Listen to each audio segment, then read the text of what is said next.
Bonjour à tous, c'est Ambroise de Moto Plaisir, location de moto en Haute-Savoie.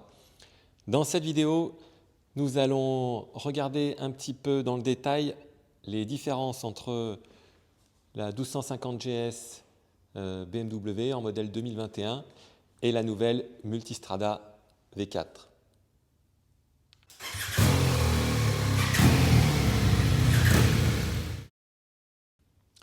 On va commencer du haut vers le bas pour ne rien oublier. Alors, au niveau des roues, les dimensions sont exactement les mêmes. On a exactement les mêmes pneus.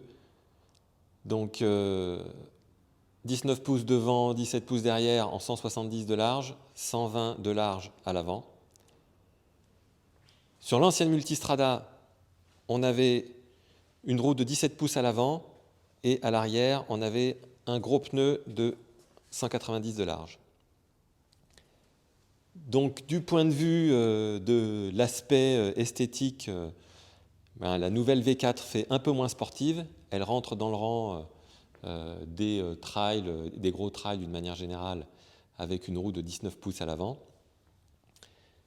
Donc voilà, on peut regretter ça un petit peu du point de vue esthétique. Du point de vue de la maniabilité, alors l'arrière moins large compense peut-être l'avant de plus grand diamètre. En tout cas, il n'y a vraiment aucun problème. C'est une moto qui est extrêmement maniable. Et de ce point de vue-là, c'est une des meilleures qui soit sur le marché. On continue avec donc la suspension. Alors maintenant, sur la Multistrada V4, on a un bras oscillant, on va dire, assez classique, avec deux bras, un de chaque côté, par rapport à l'ancienne Multistrada où on avait donc un monobras. Et sur l'AGS, on a aussi un monobras qui sert également à la transmission. Donc voilà, sur l'AGS, on a donc un cardan. On a toujours une chaîne sur la Multistrada. Donc ça veut dire que pour les habitués de l'AGS, eh bien, la chaîne, bien sûr, ça s'entretient, et ça s'entretient même assez fréquemment. Ça fait un petit peu de bruit, on l'entend surtout à basse vitesse, ça claque des fois, etc. Donc, ça, c'est une chose qui est quand même importante, une différence importante entre les deux. Le cardan, c'est une vidange tous les 20 000 km et on n'y touche pas. La Multistrada, ça sera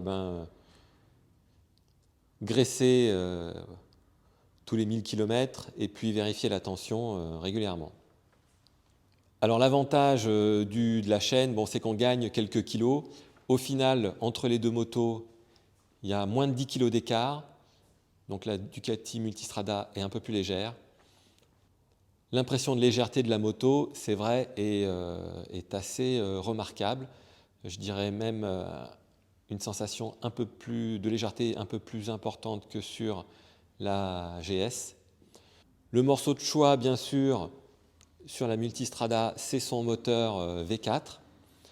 Alors il a bien progressé en termes de souplesse d'utilisation. On peut maintenant rouler en 6e vitesse aux vitesses légales sur les petites routes sans trop de difficultés, sans vibration, sans que le moteur cogne. À noter que le moteur fonctionne quand même mieux avec du samplon 98 qu'avec du samplon 95. Avec le 95, ça a tendance à cogner un petit peu. En ville, le moteur est très docile. On roule en 3e sans difficulté sur un filet de gaz. De ce point de vue-là, on est vraiment très proche de l'agrément de l'AGS. En tout cas, c'est beaucoup mieux que sur l'ancienne Multistrada à moteur bicylindre où rouler aux vitesses légales sur les petites routes en 6e, c'était tout simplement pas possible. Et en ville, c'était pas son terrain de prédilection. Donc je dirais que là maintenant, de ce point de vue-là, la V4 est vraiment très très proche de la GS. Le moteur de la V4 fait 170 chevaux, donc alors c'est une puissance qui est extrêmement confortable. Le chiffre paraît même énorme par rapport aux 136 chevaux de la 1250 GS. Cependant, il ne faut pas se laisser impressionner par ces gros chiffres. Ce qui compte quand même, c'est surtout le couple disponible au régime moyen. Et c'est là que la 1250 GS n'est quand même pas à enterrer de sitôt, puisqu'on a un couple qui est à 143 Nm, si je me souviens bien, contre 125 Nm pour le moteur V4, et qui est perché quand même assez haut. Donc ça veut dire que sur la route, pour exploiter ça, on arrive à des vitesses qui sont de toute façon complètement interdites. Donc voilà, c'est attention aux chiffres qui sont donnés. C'est vraiment à l'utilisation et dans la circulation qu'on voit si la puissance est exploitable ou pas. Cela dit, le moteur, par sa souplesse, le moteur de la V4, par sa souplesse, est vraiment un régal à utiliser, même aux vitesses légales. Hein. Quel que soit le rapport, les reprises sont vraiment fulgurantes. Donc c'est vraiment un moteur fantastique, avec une bande son qui est très belle et qui varie en fonction du régime, en fonction de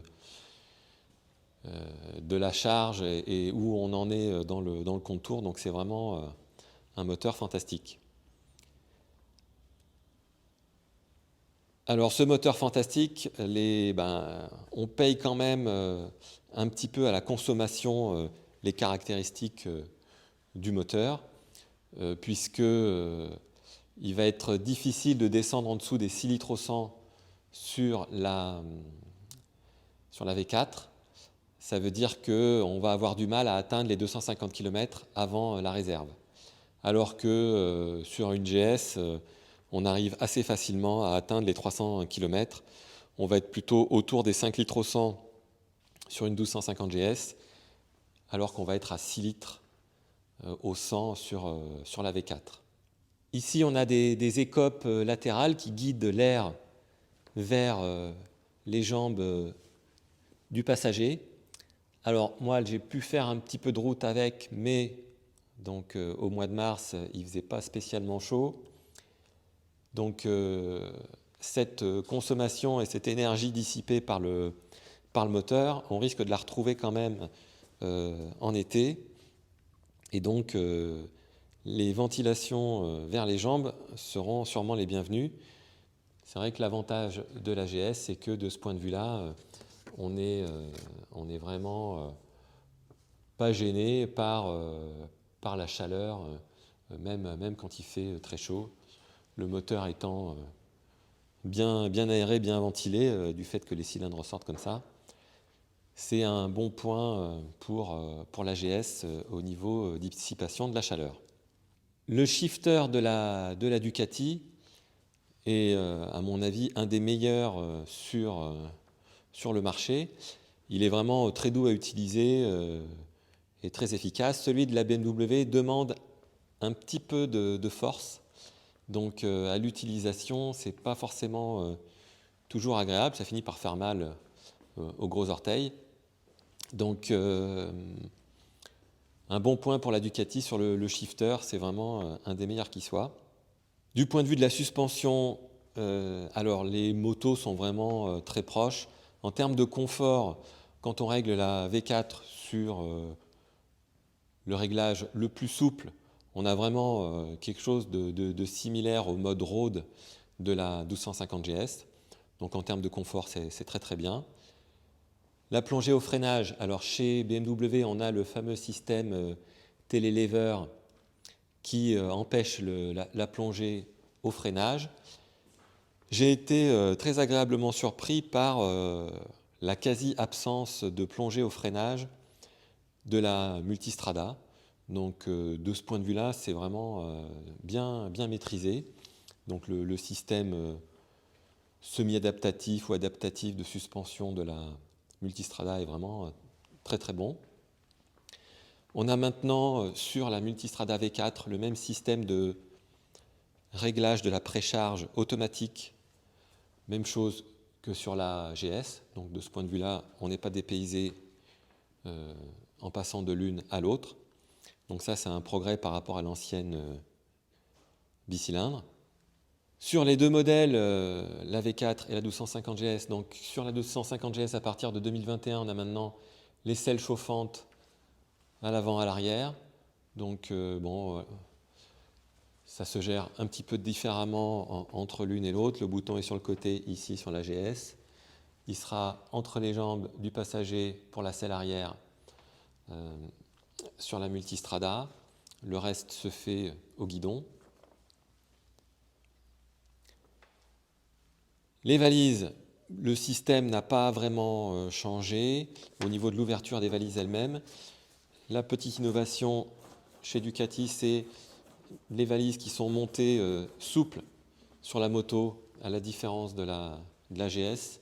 Donc ça améliore la stabilité de la moto lorsque les valises sont secouées. Au moins, elles ne secouent pas la moto. Donc ça, c'est un bon point. Après, je trouve toujours un petit peu embêtant chez Ducati qu'on ne puisse pas enlever la clé quand la valise est ouverte. Donc on est obligé de refermer systématiquement les valises pour pouvoir les verrouiller. La grosse innovation du moment, c'est donc le système de radar sur la Ducati Multistrada. Alors, donc c'est une option du pack radar. On a donc le régulateur de vitesse adaptatif, on voit le radar à l'avant ici, et on a également un détecteur d'angle mort et donc un autre capteur à l'arrière. Donc pour l'instant, c'est une option qui n'existe pas sur la GS. C'est une option qui vient juste d'arriver sur le marché sur la nouvelle RT qu'on a là. Donc il est à parier que prochainement ou sur une nouvelle version de la 1250 GS, on aura cette option. Je serais étonné que BMW reste sans rien faire pendant très longtemps. Alors j'étais personnellement à deux doigts de ne pas prendre l'option radar, puisque pour moi l'option radar voulait dire régulateur de vitesse adaptatif. Et c'est quelque chose que je n'utilisais pas vraiment déjà en voiture, donc j'avais du mal à imaginer pourquoi est-ce que je l'utiliserais en moto. Dans tous les cas, cette fonction de régulateur adaptatif fonctionne très bien. C'est avec ces boutons qu'on règle la distance avec le véhicule qui est devant nous, et donc on utilise le régulateur de vitesse comme d'habitude sur Ducati. Donc on le met en route ici, et puis on règle la vitesse. À partir de là, on peut accélérer ou ralentir. À la différence des régulateurs de vitesse classiques où dès qu'on touche l'embrayage, on désactive la régulation de vitesse, avec le régulateur adaptatif, on peut rétrograder et on peut passer les vitesses, et la moto continue à gérer la distance avec le véhicule devant soi, ou à réguler la vitesse qu'on a choisie. Donc ça fonctionne très bien. La moto freine également pour vous. Elle ne rétrograde pas pour vous, mais elle freine pour vous. Donc c'est pas mal. Après, voilà, je dirais que les défauts sont à peu près les mêmes qu'en voiture. Il y a certaines fois où on n'aurait pas ralenti alors que le régulateur ralentit la moto. Je trouve que le plus intéressant par rapport au pack radar, c'est le détecteur d'angle mort. Alors comment ça se passe? Eh bien, quand on a un véhicule qui nous double, on a les lumières ici au niveau des rétroviseurs qui s'allument. Et donc ça, c'est un très bon... Voilà, donc ça s'allume comme ça. Et donc, de ces deux fonctions du pack radar, donc le régulateur ou le détecteur d'angle mort, je trouve que c'est vraiment le détecteur d'angle mort qui est le plus intéressant.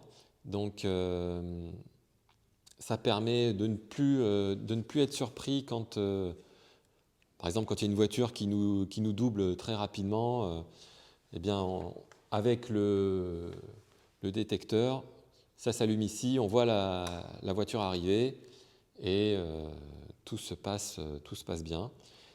Si on clignote pour dépasser et qu'il y a effectivement une voiture dans l'angle mort, ça se met à clignoter. Donc ça, c'est une fonction qui est, de mon point de vue, très utile. Pour l'instant, on n'a pas ça sur la 1250 GS. Autre sujet important, c'est la connectivité entre son smartphone et la moto. Donc de ce point de vue-là, eh bien, Ducati a évidemment travaillé sur le sujet. Donc on a maintenant la possibilité de brancher son téléphone, donc il y a un compartiment ici. On glisse son téléphone, il y a une prise USB et on glisse son téléphone ici. Il est donc alimenté par la moto et il est connecté à la fois en Bluetooth et en Wi-Fi. En Bluetooth pour pouvoir passer ses appels et écouter de la musique. Et la connexion Wi-Fi va servir à afficher la carte et les instructions de navigation qu'on aura lorsqu'on aura rentré une destination sur son téléphone. Alors, donc ça c'est la théorie. Alors effectivement, on a une belle carte qui s'affiche sur l'écran. Je vais essayer de vous mettre des images en même temps. Donc ça c'est effectivement une intégration qui est pas mal. L'inconvénient, c'est que malheureusement, l'application a été conçue pour l'automobile. Donc, à part aller d'un point A à un point B, on a très peu d'options qui permettent de choisir sa route ou de passer par des routes agréables. Donc ça, c'est un petit peu dommage. Le gros avantage quand même, c'est que au moins, on a un compartiment pour son téléphone et de quoi le charger sans qu'il soit exposé aux intempéries et sur le tableau de bord avec des fils qui pendent, etc. Ce qui est le cas aujourd'hui chez BMW. Alors depuis 2021, on a maintenant une prise USB ici, mais personnellement, je ne recommande pas trop de mettre un support ici pour que son téléphone soit accroché en permanence là avec un fil qui pend. C'est pas terrible. Cela dit, l'application BMW est, elle, vraiment conçue pour la moto, puisqu'on a la possibilité de télécharger des fichiers GPX qu'on aura préparés au préalable sur son ordinateur. On a la possibilité de choisir un paramètre route sinueuse sur l'application. Donc ça, ce sont des choses qui sont vraiment dédiées à la moto et qui font que, de ce point de vue-là, même si on est obligé de brancher son téléphone quelque part sur la moto, de manière pas très bien intégrée, la batterie se vide très très rapidement, donc il faut absolument pouvoir brancher son téléphone.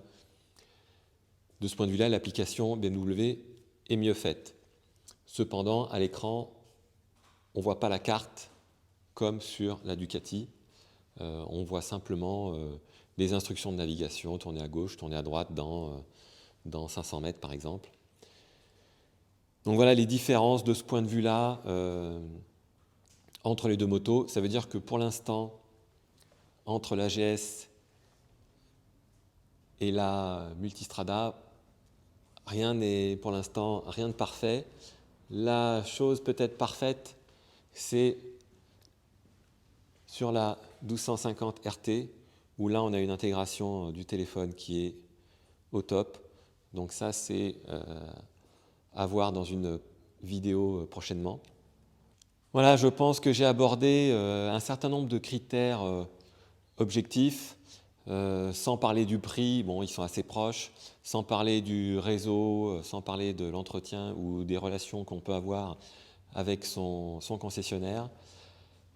Voilà donc des éléments qui peuvent vous aider à choisir votre monture pour vos prochains voyages. Merci, à bientôt.